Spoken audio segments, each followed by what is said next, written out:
Baie geluk aan Rika Gerrits met haar wen kortverhaal vir die Maart maand uitdaging op die Ink webtuiste. Bosbokkie oë. My bene skanier outomaties in mekaar en ek sak soos 'n sak aartappels in die skadu van 'n wilde protea bos neer. Hierdie gloeiende rooi gesig het ek te danke aan my vriend se avontuurlustigheid. Plaas het jy nie net gehardloop as iemand jou jaag nie, lag Jonathan ten koste van my eie ou grappie. Dan was jy nou heeltemal fikser, dude. Ek glimlag net, te moeg om saam te lag. Ons het geklim tot naby die grot se ingang. Destyds het Jonathan se oupa ontdek dat die grot 2 openinge het en dat dit met 'n enkele deurgang verbind is.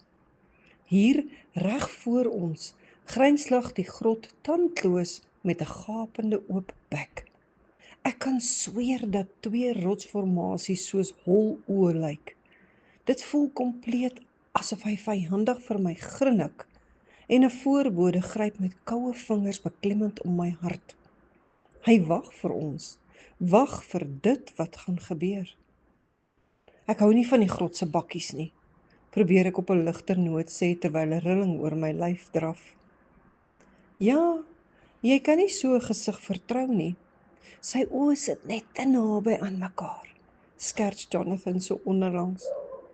Ons is al beste vriende van graad 1 af en ons kom baie goed oor die weg, maar soms kan ek hom verwrig oor sy onvermoë om enige iets ernstigs op te neem. In 'n gemoedelike stilte tussen ons kraak 'n takkie onverwags. Ek wip oorent. Sagte bruin bokkie oë kyk stip in myne. Tanya, skiet dit deur my gedagtes. Net so skielik as wat sy verskyn het, verdwyn sy, onsigbaar ingesluk deur die fynbos. Bosbokkie, sê Jonathan. Hulle loop volop hier rond en verniel die wingerd. Onbeplant takel ek die olifant in die vertrek. Dit was immers my plan om hierdie lang naweek finaal te besluit. Ek het besluit om my en Tanya se verhouding te verbreek, los ek die bom. Jy seker nie ernstig nie, kom dit geskok oor Jonathan se lippe. Tanya is jou trouvrou. Julle kom al so 'n ver pad saam en almal kan sien dat julle baie lief is vir mekaar. Ja, dis nie vir my maklik nie. Ek kan nie my 'n lewe sonder haar. Jy moet mooi dink, my ou. Sy sal in haar 30's en dis juis. Sy wil kinders hê en ek gee te veel om vir haar. Wat as ek haar eendag in die steek laat? Jy weet my pa. Ek het nog altyd verwerp gevoel. Ja, jou pa het verdwyn na jou Downie sis se geboorte, maar ek ken jou. Moenie dat Tanya deur jou vingers glip, net omdat jy moontlik soos jou pa is nie.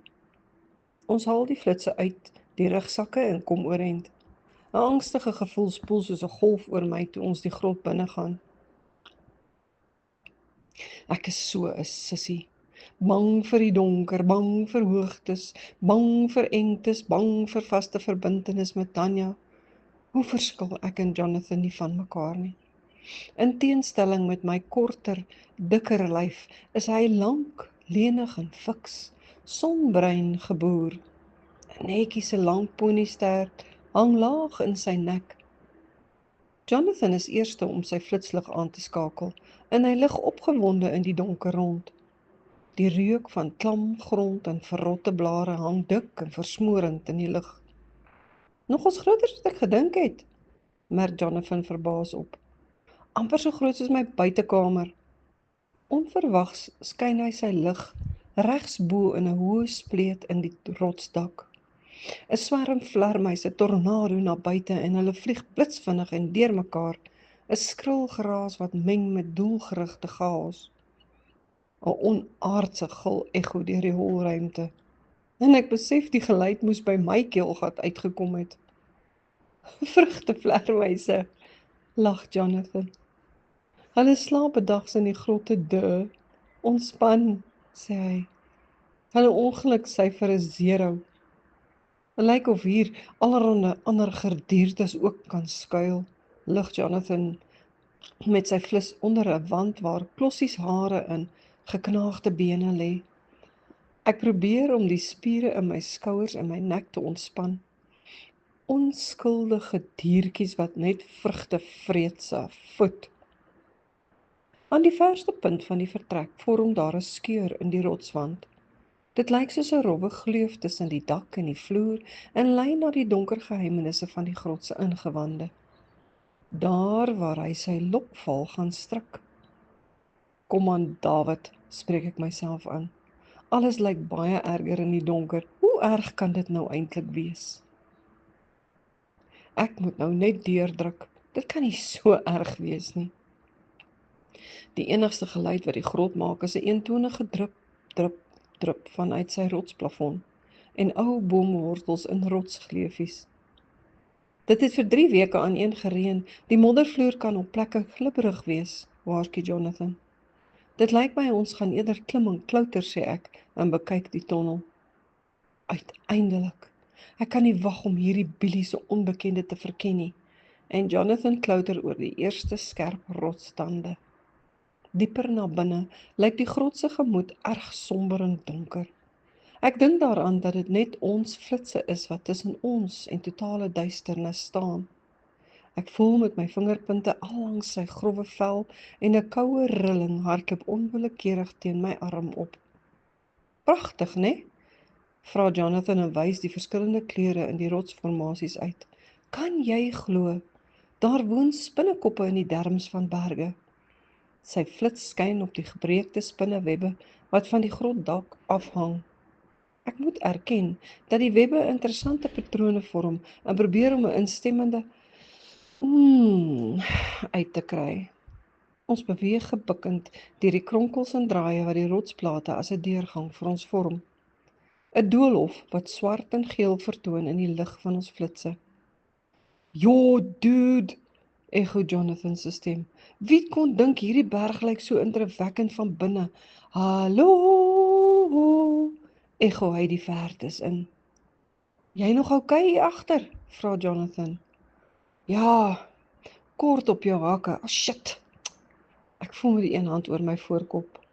"Heish, die grot het jou lelik gehap," lag Jonathan en lig met sy flitsig in my oë.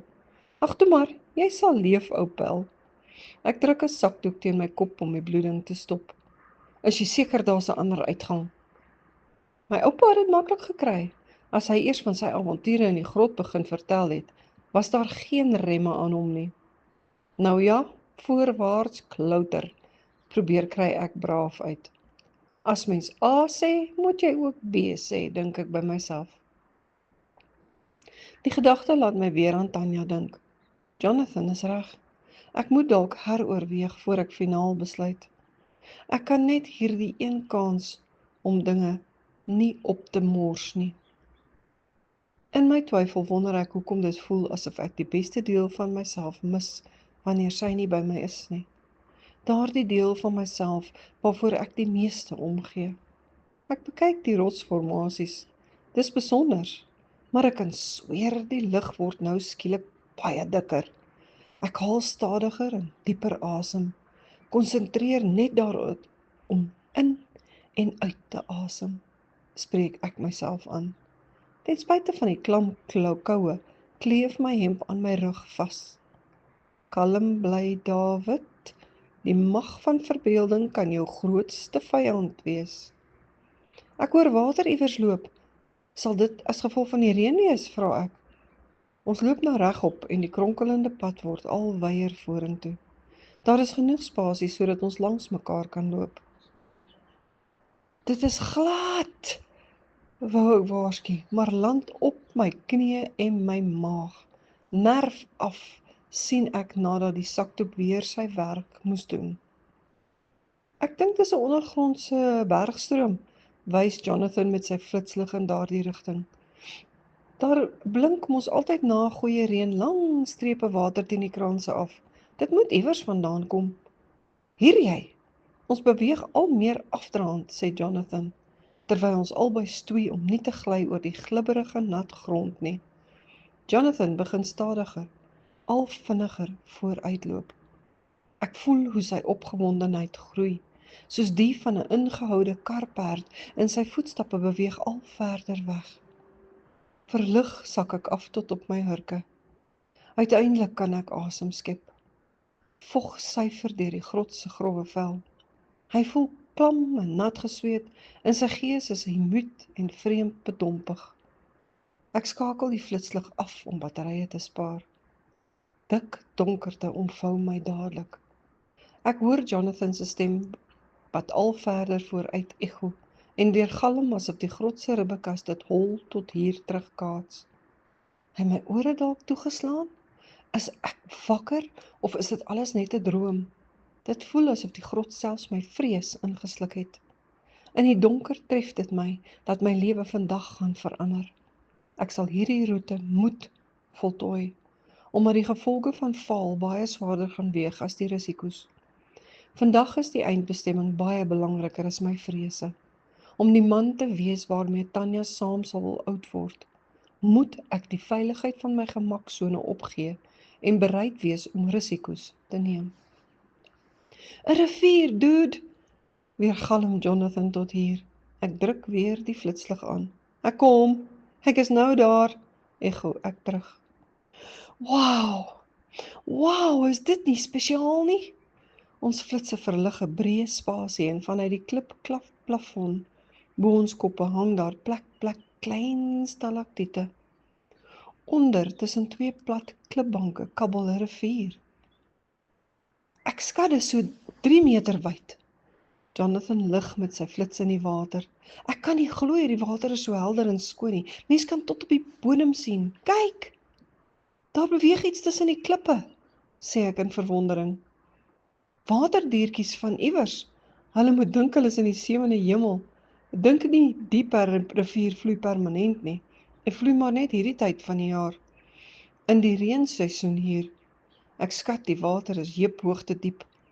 OK, ek voel gou hoe sterk die stroom is, bied Jonathan aan en trap agterste voor met die een been ondertoe terwyl hy aan die klipbank vashou. Oei, mapsticks, dis koud, dude. Dit voel nie asof die stroom so sterk trek nie, moenie reguit oor beweeg nie, skree hy bo die geraas. Trap so effens stroom af saam. Die grot is gelukkig heel wat breër hier. Ek draai agterste voor en sak met my een been na onder. Die koue slaan my asem heeltemal weg en skok my onmiddellik springlewendig. Tree vir tree loop ek versigtig saam met die stroom. Onder my tikkies rol die rivierklippe en beweeg saam met my voete. Ons moes dalk ons tikkies en kouse uitgetrek het, skree ek met my arms en flitsbok aan my kop, maar dis te laat. Ek slaan wild agteroor neer en begin water sluk. Die nat rugsak word so swaar soos 'n klip en verhinder my desperate gespartel om vastigheid onder my voete te vind. Ek kan nie. Die stroom bly beweeg en trek my stadig saam. In die donker is alkant nou bo en onder. Ver weg deur die harde gedruis bereik 'n dowwe David my. Skielik kry 'n arm my stewig om die bors beet en pluk my oorent. Ek is bewus daarvan dat Jonathan my teen die rotsbank optrek en deur vaannevels verbeel ek my dat sy lippe in 'n flou lig beweeg. Ek hoes 'n boog water uit en snak na my asem. Dit het so vinnig gebeur. Jonathan sit op sy knieë. Die grot se dak is heel wat laer hier. Leo, pel, word net weer jouself. Daar is nou net een lig tussen ons, beduie hy na my nat rugsak en leë hande. Maar ons gaan aan die ander kant uitkom. Die ander uitgang kan nie meer ver wees nie. Ek begin beter voel en is dadelik woedend vir die grot. Hy gebruik selfs dit wat opportunisties hier vloei, om my te probeer snoeker. Druip nat begin ons stadig in die suiwige liggie terugkruip na die spelonk, daar waar ons roete vorentoe lê. In die halfdonker echo die grot ons voetstappe, sloes, slash, na ons toe terug. Vir my klink dit kompleet asof die rotswande sag daarmee saamfluister. Sy woorde terselfdertyd spookagtig, maar tog vol lewe. Ek beweeg saam met 'n liggaam wat nie meer aan myself behoort nie. My voete, wat nie meer myne is nie, beweeg een tree voor die ander en probeer sin maak van dit wat ek in Jonathan se flou liggie kan sien. Wag! Hier's iets niets, of laat ek sê, iets ouds en vervalle. Jonathan se flitslig beweeg oor 'n primitief saamgevlaste bruggie. 'n Tipe oorgang van verweerde en lendelamppale wat teen hierdie tyd al gedisintegreer het in 'n wankelrige kontrepsie uit vergange se dae. 'n Groep uit die Khoisan moes hierdie grot voorheen gebruik het, moontlik as stoorplek of vir een of ander van hulle rituele, noem ek. Jonathan luister nie eers nie. Dude, ek het nuus vir jou. Hierdie oorgang lê bo oor 'n vertikale tonnel. Onheil hang in die lug, asof die grot ook sy asem ophou in afwagting vir dit waarvoor hy wag om te gebeur. Ek bekyk die oorgang en outomaties skop die ingenieur in my nigter wakker. As die Khoisan nie kon nie, sal ons ook nie hieroor kan spring nie, ou. Ons sal die stewigste paal in hierdie nagmerriebrug moet probeer identifiseer en dit dan as middelpunt moet gebruik om baie stadig hieroor te kruip.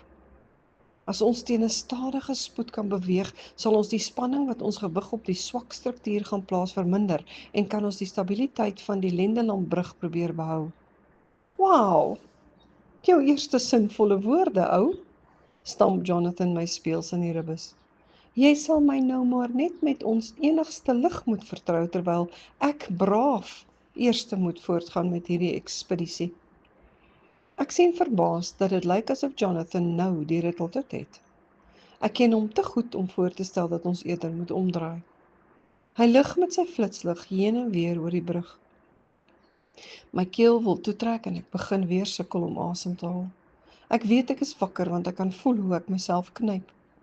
Hierdie onmoontlike missie lê bo oor dieptes wat strek tot wie weet waar. Die 3 meter lange houtpale lyk vir my almal erg verweerd. Hierdie lyk soos die breedste strook met die minste gebreekte houtpale, wys ek vir Jonathan uit.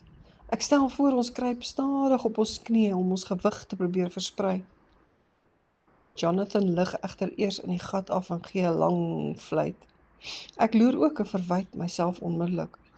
Hoe gaan ek oor so 'n diep gat kruip? Ek sal dit nie eers oor splinternuwe pale kan doen nie.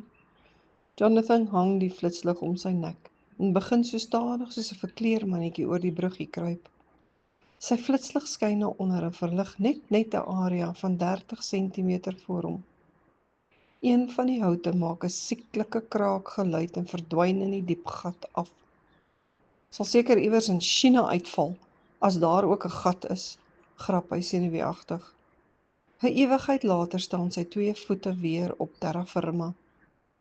Naakte vrees hol nou my binneste uit en vul dit met 'n oorweldigende naarheid. Ek gee 'n harde sluk en besef dat ek myself nou, soos nooit tevore nie, bymekaar moet hou.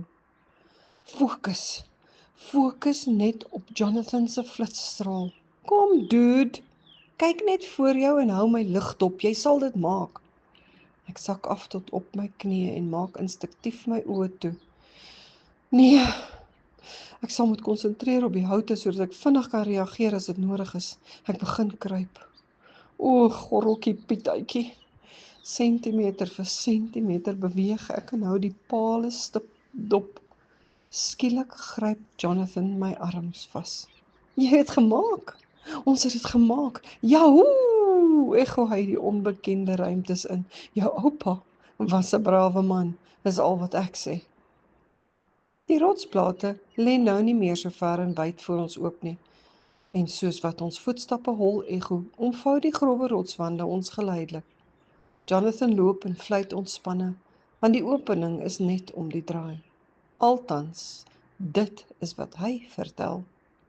Die rotswande groei al nader en nader na mekaar en ons deurgang word al nouer. En in die flou lig verbeel ek my die grot ontwikkel, net soos ek, 'n donker swaarmoedigheid. Ek probeer aan Tanya dink om myself op te beer. Hoe maklik kan ek haar nie ook verloor nie. In 'n oogwink het ek my flits verloor in onvoorsiene omstandighede. Maar met Tanya het ek 'n keuse. Waarvoor is ek dan so bang? Ek is bang vir myself en nie vir 'n verbintenis nie, besef ek skielik verbaas. Ek is bang dat ek na myself deur 'n gekleurde bril kyk, maar op die ou end tog soos my pa sal uitdraai. Sou die lewe my ook in 'n onvoorsiene knyptang vasdruk. David, dit word bietjie nouer hier, maar dis ons enigste deurgang. Ek gaan die flits in my regterhand vashou, sodat jy kan sien waar jy loop. Jonathan draai dwars en glip deur die opening. Ek begin wild asemhaal. Ek het 'n onlogiese vrees vir engtes en beknopte spasies. Klaustrofobie, het die dokter destyds gesê, toe my ma gedink het ek kry 'n hartaanval as kind. Ek knyp my oë toe en begin dwars deurbeweeg. Ja, ek beweeg daarom, dink ek. Maar toe word my grootste nagmerrie waar. Ek sit vas. Verward probeer ek myself deur die nou opening forceer, maar niks beweeg nie. My jellybene bestaan nie meer nie. Ek is net 'n groot torso wat wild asemhaal. En ek besef dat ek vandag net hier in die grot se eystergreep gaan doodgaan. Hy het my, uiteindelik. Alles swem voor my oë en toe onthou ek niks verder nie. David! David! Hoor ek van iewers af. Is ek nou in die hemel? Word wakker! Jonathan se beeld swem voor my oë. Ek begin dadelik spartel, want die grot het my in sy yster greep. Jy het flou geval, jou botterkop. Ek kon jou maklik uitkry toe jou liggaam slap word. Jy het net gehyperventileer. Na 'n rukkie voel ek hoe 'n glimlag van verligting stadig op my bakkies vorm, en ek gryp Jonathan aan sy arm vas. Jonathan, jou doring. Ek druk met my palms teen my oë om die trane daarin weg te steek. Met bewerige bene hervat ons die roete. Soos wat ons verder beweeg, begin ek al meer soos myself voel. Ek kyk na die toekoms met nuwe oë en ek dink daaraan dat ek moontlik al die tyd nog my eie grot was. My eie grootste vyand wat besig is om my drome en dit wat mooi kan wees gevange te hou. Moontlik het die grot my dalk net gewys wat kan gebeur, watter verkeerde besluite ek kan maak as ek nie die vermoë ontwikkel om myself te verander nie. Amper daar, begin Jonathan, maar die volgende oomblik soek sy enkel op 'n los klip en hy slat soos 'n dooie os neer. Hy sit dadelik oorheen te probeer weer opstaan, maar uiter 'n pynkreet toe hy sy gewig op die enkel plaas. Hy byt op sy tande terwyl hy dit probeer warm vryf. Ek kan sien die enkel swel vinnig en dat dit in 'n onnatuurlike rigting staan. Ek dink jou enkel is 'n goner, ou, sê ek versigtig. Hy lyk tergelykertyd verslae en verwese. Ek krap my hare deurmekaar en probeer aan my opsies dink. Jy sê mos ons is amper daar, praat ek hom moed in. Gelukkig is die dak nou hoër en ons kan weer regop loop. En saam is ons 2 eisters. Ek lig hom onder sy 2 arms op. Moenie op die enkel trap nie. Ek het jou. Ek hak my skouer onder sy gewig in en Jonathan begin stadig saam hop hop. My vriend is nie swaar nie, want my hart is lig.